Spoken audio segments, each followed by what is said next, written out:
अस्सलाम वालेकुम friends. Drama serial रस्म वफ़ा की कहानी बहुत ही अजीब मोड़ पर आ गई है। इसके आने वाले एपिसोड में इस वक्त आएगा एक ड्रामाई ट्विस्ट, जब इरम जो वलीद से रिश्ता खत्म करना चाहती थी बिला आखिर इसकी ख्वाहिश पूरी हो जाएगी। इरम और वलीद की मंगनी खत्म हो जाएगी, मगर इरम और वलीद की मंगनी खत्म होने का इल्जाम उसामा पर आ जाएगा और राशिद साहब गुस्से में भरे हुए उसामा के घर पहुंच जाएंगे। पहले वो उसामा को खूब बुरा भला कहेंगे और उसामा के माफी मांगने पर इसके सामने शर्त रख देंगे कि अगर उसामा नूर को तलाक देकर इरम से शादी करेगा तो राशिद साहब उसे माफ कर देंगे। ये सुनकर तो उसामा के पैरों के नीचे से जमीन ही निकल जाएगी और उसामा के वालिदैन भी बहुत परेशान हो जाएंगे। फ्रेंड्स, जैसा कि हमने गुज़श्ता एपिसोड में देखा कि वलीद जब मॉल में उसामा के साथ इरम को देखता है तो इसका शक यकीन में बदल जाता है कि जरूर इरम और उसामा के दरमियान कोई ताल्लुक है। वो इरम को बातें सुनाता है तो उसामा को गुस्सा आ जाता है और उसामा वलीद पे हाथ उठाता है। वलीद और उसामा के दरमियान हाथापाई शुरू हो जाती है और फिर वलीद अपने घर जाकर अपनी माँ को सब कुछ बताकर इरम से रिश्ता खत्म करने की बात करता है। वलीद की माँ को भी बहुत गुस्सा आता है और वो इरम के घर आकर इनको बहुत बातें सुनाती हैं और कहती है अगर आपकी बेटी उसामा में इंटरेस्टेड थी तो आपने हमसे रिश्ता क्यों किया इसका। अब मेरे बेटे वलीद से मैं ये रिश्ता खत्म कर रही हूँ, रिश्ता खत्म तो बात खत्म। अब करें आप इरम की शादी इस उसामा के साथ। वलीद की माँ रिश्ता खत्म करके चली जाती है तो इरम वलीद के साथ अपना रिश्ता खत्म होने पर बहुत खुश होती है, मगर राशिद साहब और राबिया बेगम बहुत परेशान होते हैं। राशिद साहब तो गुस्से में भरे हुए उसामा के घर पहुंच जाते हैं और राबिया बेगम इरम पे अपना गुस्सा उतारते हुए कहती हैं क्या जरूरत थी तुमको उसामा से मिलने की और उसामा को क्या जरूरत थी वलीद पे हाथ उठाने की। अगर वलीद को कोई गलत फहमी थी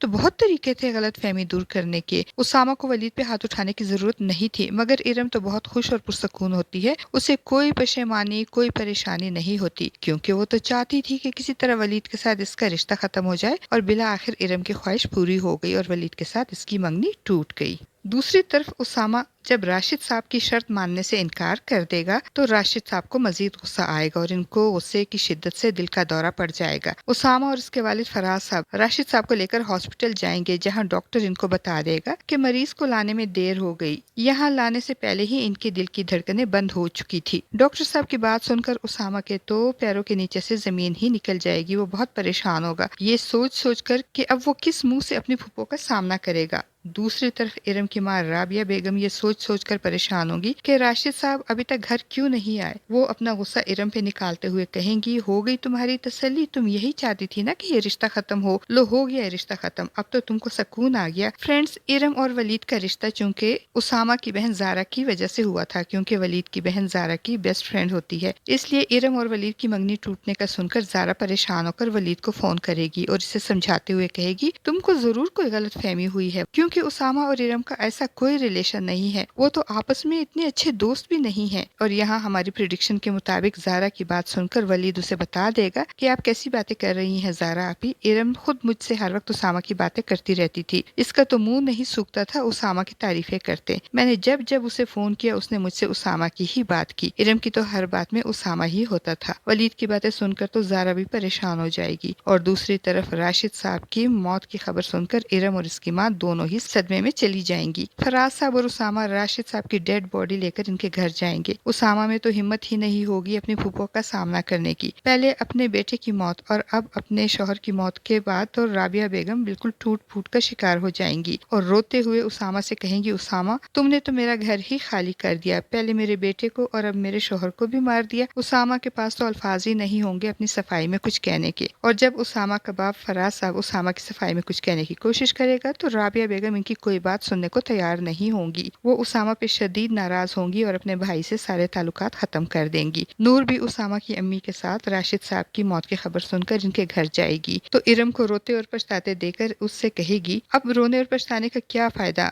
मैंने तुमको मना किया था कि इस रास्ते पर मत चलो, भटक जाओगी, लेकिन तुमने मेरी एक नहीं सुनी। नूर की बातें सुनकर और अपनी हरकतों पे शर्मिंदा होने की बजाय इरम नूर को धक्के देकर अपने कमरे से निकाल देगी। दूसरी तरफ उसामा तो राशिद साहब की मौत के बाद बहुत गिल्टी फील करेगा। वो जो पहले ہی اپنے آپ کو فواد کی موت کا ذمہ دار سمجھتا تھا، اب فواد کے باپ راشد صاحب کی موت کا ذمہ دار بھی اپنے آپ کو سمجھے گا اور بہت پریشان ہوگا۔ وہ اپنی پریشانی نور کے ساتھ شیئر کرے گا اور کہے گا سچ سچ بتانا نور، کیا تم کو بھی یہی لگتا ہے کہ یہ ساری پرابلمز میری وجہ سے ہیں، میں ہی ان سب کا ذمہ دار ہوں؟ تو نور جو اسامہ کو ارم سے ملنے سے منع کرتے اور سمجھاتے تھک گئی تھی، شاید اس بار وہ بھی اسامہ سے یہی کہے گی کہ ہاں یہ سب تمہاری وجہ سے ہی ہوا ہے، میں نے کتنا منع کیا تھا تم کو کہ ارم سے مت ملو، چھوڑ دو اسے اس کے حال پہ، اب بھگتو۔ فرینڈز، ڈرامہ سیریل رسم وفا میں آج کے لیے بس اتنا ہی۔ ویڈیو اچھی لگے تو ویڈیو کو لائک اور چینل کو سبسکرائب کرنا نہ بھولیے گا۔ شکریہ۔